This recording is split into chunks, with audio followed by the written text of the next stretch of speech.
নমস্কার, সাবনাভিক নিউজ নেটওয়ার্কে স্বাগত। সম্প্রতি ব্যারাকপুর শিল্পাঞ্চলের বুকে ঘটে চলা একের পর এক ঘটনায় অস্বস্তিতে রয়েছে প্রশাসন। ঘরের অবাধ্যকে শায়েস্তা করতে পুলিশ তাকে গ্রেপ্তার করলেও ভিন রাজ্যে বসে বেলঘরিয়ায় ব্যবসায়ী অজয় মণ্ডলের গাড়ি লক্ষ্য করে গুলি চালানোর অভিযোগে গ্যাংস্টার সুবোধ সিং এর ঠিকানা বর্তমানে বেলঘরিয়া থানার লকআপ। গত 20 জুলাই তাকে 7 দিনের পুলিশি হেফাজত শেষে এদিন তাকে ফের ব্যারাকপুর আদালতে তোলা হলে 6 দিনের পুলিশি হেফাজতের নির্দেশ দেয় আদালত। আজকে ইনভেস্টিগেশন অফিসার ফার্দার পিসি চেয়েছিল সুবোধ সিং এর জন্য 7 দিনের জন্য, তো লন্ডন কোর্ট অ্যালাউ করেছে 6 দিনের জন্য। 2 তারিখে উনি পিসি রিটার্ন আসবে 6 তারিখে। কারণ হচ্ছে কি, আমি লন্ডন কোর্টকে বলেছিলাম ইনি যে 20 তারিখে 20/7 যে এসেছিলেন এখানে পরিচয় ছিল, আজকে পিসি থেকে রিটার্ন 7 দিন, 7 দিনের মধ্যে কোনো প্রোগ্রেস নেই। আমি বারবার বলছি কি উনি 6 বছর থেকে জুডিশিয়াল কাস্টাডিতে আছে, তো ওনার কাছ থেকে কী আর্মস রিকভারি হবে? 6-7 বছর থেকে তার ওনার কাছ থেকে কী আর্মস রিকভারি হবে? এই আবার ফার্দার পিসি করেছেন কি ওনার থেকে আর্মস রিকভারি করার জন্য, পার্সোনাল যারা ফায়ারিং করেছে ওদেরকে জানার জন্য।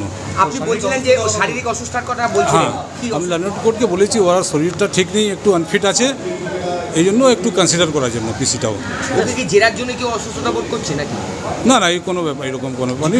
সব রকম সহায়তা করছে। হ্যাঁ, সব সহায়তা করছে। কোনো কেস ওর উপরে আর কোনো লাগানো হচ্ছে? না না না না, যা ছিল ওটাই আছে। এখনো কোনো কেস হয়নি? না না না। আচ্ছা, শুটারকে যে গুলি চালিয়েছিল অজয় মণ্ডলের গাড়ির উপরে, এইটা তো এখনো পর্যন্ত হদিশ পাওয়া যায়নি। এখন ইনভেস্টিগেশন অফিসার বলছে এখন পর্যন্ত ওরা ধরা পড়েনি। এই নিয়ে আবার ফার্দার ওদেরকে পিসি নেওয়া যাওয়া হচ্ছে।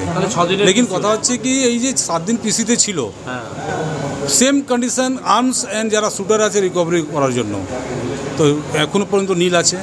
এই জন্য লন্ডন কোর্ট আবার পিসি দিয়েছে 6 দিনের জন্য। 2 তারিখে পিসি রিটার্ন আছে। প্রতিবারের মতো এদিন পুলিশে ঘেরাটোপে আদালত চত্বরে প্রবেশ করার সময় তার শারীরিক অভিব্যক্তি ছিল দম্ভে ভরা। প্রশাসন সূত্রে খবর, ও শুধুমাত্র ক্যামেরার সামনে নয়, অফ ক্যামেরাও সুবোধ সিং এর চলচলন একই রকম। প্রয়োজনের বেশি শব্দ প্রয়োগ থেকে বিরত থাকে সুবোধ। এমনকি ঘটনার তদন্ত এগিয়ে নিয়ে যেতে অফিসারেরা জিজ্ঞাসাবাদ শুরু করলেও পুলিশের পদমর্যাদা জেনে তবেই উত্তর দেন সুবোধ সিং। তার এহেন আচরণে অবাক দুদে পুলিশ কর্তারাও। তবে জানিয়ে রাখি, পুলিশের ইনফরমার থেকে গ্যাংস্টার হয়ে ওঠার দৌড়ে এর আগেও বাংলায় ঘটে যাওয়া খুন কিংবা ডাকাতির মতো ঘটনায় নাম জড়িয়েছে সুবোধ সিং এর। বিজেপি নেতা মনীশ শুক্লা খুনেও নাম জড়ায় তার। বেলঘরিয়া থানার লকআপে বসে নতুন কোনো ষড়যন্ত্র পাকাচ্ছে না তো শান্ত স্বভাবের গ্যাংস্টার সুবোধ সিং? তা আন্দাজ করাও হয়তো কার্যত অসম্ভব হবে প্রশাসনের কাছে। সুফল মজুমদার, সাবনাভিক নিউজ, ব্যারাকপুর।